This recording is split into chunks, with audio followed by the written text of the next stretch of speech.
Olá, meus amores, tudo bem com vocês? Espero que sim. Vamos então à nossa aula semanal de literatura, onde nós daremos início ao estudo do módulo 34. Então, corre lá, pega o livro ângulo 3 de vocês e vamos aqui à nossa aula. No módulo 34, que é o módulo de leitura, nós temos como título textos informativos e especificamente iremos falar sobre o texto jornalístico. Dando início, eu quero que vocês façam a observação dessa imagem, né? Vamos analisar, observem com calma. O que é essa imagem? Ah, professora, é uma geleira, é o céu, é o mar. O que é isso aqui? O oceano, né? O que é isso aqui, pessoal? Se vocês analisarem bem direitinho aqui e observarem, ele tá dando uma expressão aqui de geleira, mas aqui no finalzinho vocês percebam o quê? Que isso é uma sacola. Isso mesmo, uma sacola. E aqui bem do ladinho nós temos as duas perguntinhas. Descreva a foto e comente o detalhe que mais o impressionou. Comentando sobre essa foto, o que mais impressionou você? Eu acredito que seja o fato de ser uma sacola, né? Que na primeira vista a gente vê uma geleira e depois analisando direitinho a gente pode perceber que é uma sacola.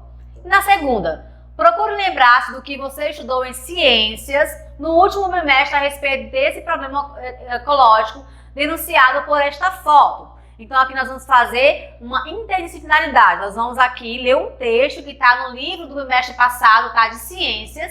Esse textinho aqui está no livro ângulo 2 de vocês de ciência, tá bom? Eu trouxe aqui para a gente fazer esse parâmetro para continuar a nossa aula. Bom, o plástico causa muitos danos ao ambiente por demorar centenas de anos para se degradar naturalmente. Além disso, o petróleo é um recurso não renovável e poderá se esgotar ainda neste século. Por essas razões, estão sendo desenvolvidos plásticos biodegradáveis, ou seja, fácil decompostos no ambiente. A partir da matéria-prima renovável, como a cana-de-açúcar e certos óleos vegetais. Alguns desses plásticos já são empregados na fabricação de sacolas utilizadas para dispor resíduos nos aterros sanitários. Há pelo menos duas formas de reciclar plásticos, a mecânica e a energética. Na mecânica, os plásticos são triturados até formar grânulos, que podem ser industrializados novamente e transformados em sacos de lixo, solas de sapato, pilhas, mangueiras, componentes de automóveis, fibras, etc. Na reciclagem energética, a queima de plástico produz energia térmica, que é utilizada para produzir energia elétrica. Uma tonelada de plástico reciclado economiza 130 kg de petróleo. No Brasil, em 2017, foram reciclados 8,2% dos plásticos produzidos naquele ano, de acordo com a Abrepel, 2017. Em 2015, 51% das garrafas PET produzidas foram recicladas, segundo a ABMET, de 2016. Então, aqui nós fizemos um parâmetro com um texto que está na apostila ângulo 2 de vocês de ciências, com essa imagem aqui, que retrata uma sacola, né, no oceano ou no mar aqui, e aqui nós percebemos um pouco sobre essa problemática da sacola. Nesse módulo, pessoal, nós temos algumas noções básicas, né, do que nós vamos aprender aqui, o que nós esperamos aqui desse módulo. O autor do texto jornalístico procura sempre informar o leitor de modo claro e objetivo, então aqui nós vamos iniciar, né, o estudo desse texto jornalístico. Primeira informação, que sempre a pessoa que faz o texto jornalístico, ele procura informar, passar informação de modo claro e objetivo. Além do título e do lead, os subtítulos e intertítulos são alguns dos recursos utilizados nas matérias jornalísticas para organizar o texto e facilitar a leitura. No lead, que é um ou dois parágrafos que inicia o texto, o jornalista procura dar uma ideia geral da matéria ou despertar o interesse do leitor. Algumas noções básicas sobre o texto jornalístico. Vamos então aos objetivos. O que se espera ao final do estudo desse módulo? Espera-se conhecer as características identificadoras dos principais gêneros jornalísticos. Jornalística é um tipo de texto, tá, pessoal, que tem vários gêneros. Espera-se conhecer características básicas do texto jornalístico, sobretudo da reportagem, da notícia, que eu vou falar para você também a diferença entre esses dois gêneros. Ambos são textos jornalísticos, só que tem diferença entre reportagem e notícia. Tem como objetivo adquirir e praticar estratégias e procedimentos de leitura de textos informativos. Tem como objetivo ainda desenvolver a capacidade de selecionar as principais informações em um texto jornalístico e, por fim, exercitar a confecção de títulos. Bom, no ângulo 3 de vocês, nós temos esse trechinho aqui, onde fala um pouco sobre o texto jornalístico. Vamos fazer a leitura dele. Uma das principais finalidades de publicações como jornais e revistas é divulgar os fatos que aconteceram recentemente no mundo, no país ou na comunidade local. O leitor desses periódicos busca informações sobre os acontecimentos do tipo. Então, nós podemos encontrar textos jornalísticos que ele acabou de falar, que são que publica, que fala sobre coisas que aconteceram recentemente no mundo.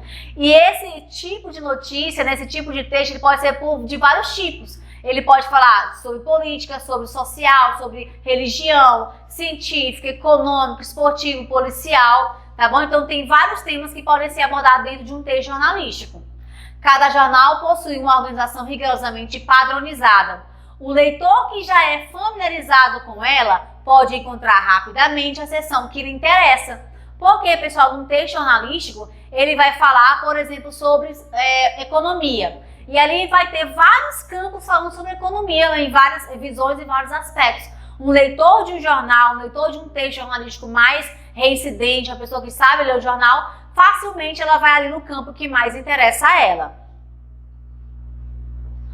Independentemente dos assuntos, são muitos os gêneros e subgêneros jornalísticos, conforme o teor da matéria. O que é essa matéria, professora? Tá aqui, ó. Matéria no jargão jornalístico é sinônimo de texto jornalístico, ou seja, qualquer texto preparado jornalisticamente. E quando vocês ouvirem essa palavra matéria, matéria tal não é matéria da disciplina da escola não, tá, pessoal? A matéria dentro de um texto jornalístico é exatamente qualquer produção que seja para esse jornal.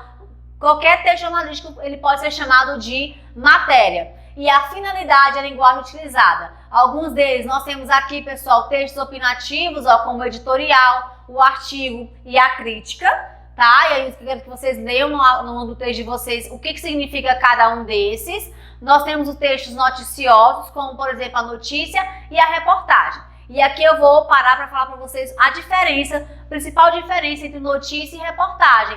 A notícia, ela informa sobre um acontecimento novo. Já a reportagem, ela também vai falar sobre um acontecimento, mas esse acontecimento não necessariamente precisa ser novo. Então, reportagem, podemos ver reportagem de coisas bem antigas. E isso não cabe à estrutura da notícia, pois a notícia, ela vai informar sobre um acontecimento novo, um acontecimento atual, do que está chamando a atenção agora. Já a reportagem não. E essa é a principal característica, a diferença de reportagem e notícia. Vamos então à leitura. Quarto maior produtor de lixo plástico do mundo, o Brasil é o que menos recicla. Relatório da WWF, que aponta que o Brasil reaproveita pouco mais de 1% do plástico. Rios, lagos, oceano, tartarugas, crustáceos, garrafas d'água, purpurina, canudinhos, plástico, plástico, plástico. Das calçadas às notícias de jornais, ele está em toda parte. O carnaval mal acabou, o glitter ainda vai demorar semanas para deixar os cantos mais escondidos do corpo. E dá uma enorme preguiça pensar no destino do planeta, mas precisamos falar sobre esse crescente problema. Por mais que gritem sobre a quantidade absurda de plástico produzida e descartada pelo homem, muito pouco é feito para mudar essa situação. E no quesito fazer nada, o Brasil, quanto o maior produtor de plástico do planeta, só recebe nota 10 dos jurados. Dos grandes produtores de plástico, somos disparados os que menos reciclam, conforme demonstrou o relatório da WWF, Solucionar a Poluição Plástica, Transparência e Responsabilização. Produzimos mais de 11 milhões de toneladas de lixo plástico todo ano, mas apenas 1,2% é reciclado. Para efeito de comparação, a Indonésia, quinto maior consumidor de plástico, recicla 3,66%. Também fica bem mais abaixo da média global de reciclagem, que é de cerca de 9%. Segundo dados do Banco Mundial, mais de 2,4 milhões de toneladas de plástico brasileiros são descartados de forma irregular, sem qualquer tipo de tratamento em lixões a céu aberto. Outros 7,7 milhões de toneladas vão para os aterros sanitários e mais de 1 milhão de toneladas sequer recolhido pelo sistema de coleta. Só não ficamos tão feios na fita porque os Estados Unidos e a China existem. É verdade que ambos apresentam bons números na reciclagem, dando novo destino para 34% e 21% dos plásticos, respectivamente. Mas os dois consomem muito mais plástico que todo mundo. Nos Estados Unidos, são mais de 70 milhões de toneladas descartadas todos os anos. Mesmo com os 24 milhões de toneladas descartadas, eles são responsáveis por despejar no ambiente mais de 4 vezes o que o Brasil despeja. Vamos ver aqui a tabela? Aqui é a tabela da produção de reciclagem de plástico no mundo. Aqui a total de lixo plástico gerado, o total que é incinerado, o total que é reciclado e a relação produção e reciclagem. Aqui nós temos Estados Unidos, China, Índia, Brasil, Indonésia, Rússia, Alemanha, Reino Unido, Japão e Canadá. Então dê uma pausa aqui e verifique aqui essa tabela.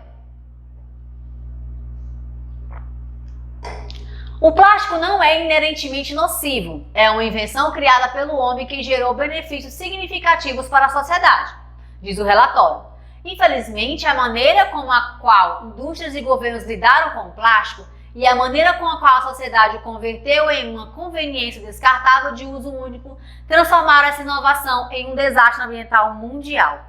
Um problema que não para de aumentar. Aproximadamente metade de todos os produtos plásticos que poluem o mundo hoje foram criados após 2000. Apesar de a maior parte do plástico ser novo, 75% de todo o plástico já produzido não serve para nada além de poluir o meio ambiente. Quase metade de todo o plástico é utilizado para criar produtos descartáveis com vida útil menor que 3 anos. A maioria desses descartáveis é consumida em países de renda alta ou média alta. A indústria da embalagem é a maior transformadora de plástico virgem em produtos e é responsável por converter quase 40% de todo o plástico produzido em 2015. Apesar da maior parte desse total ficar em terra, principalmente aterros sanitários, e quando chega no oceano que esse plástico causa mais estrago. São 10 milhões de toneladas de plásticos descartados no mar todos os anos. E como se a humanidade atirasse 23 mil aviões do tipo Boeing 747, um dos maiores que existe no oceano, anualmente. Se mudar nada, até 2030 a poluição por plástico nos mares deve chegar a 300 milhões de toneladas, o que corresponde a 26 mil garrafas de 500 ml de água a cada quilômetro quadrado do oceano. É hora de mudar a maneira como enxergamos o problema. Há um vazamento enorme de plástico que polui a natureza e ameaça a vida, afirma Maurício Voikid, diretor executivo da WWF Brasil.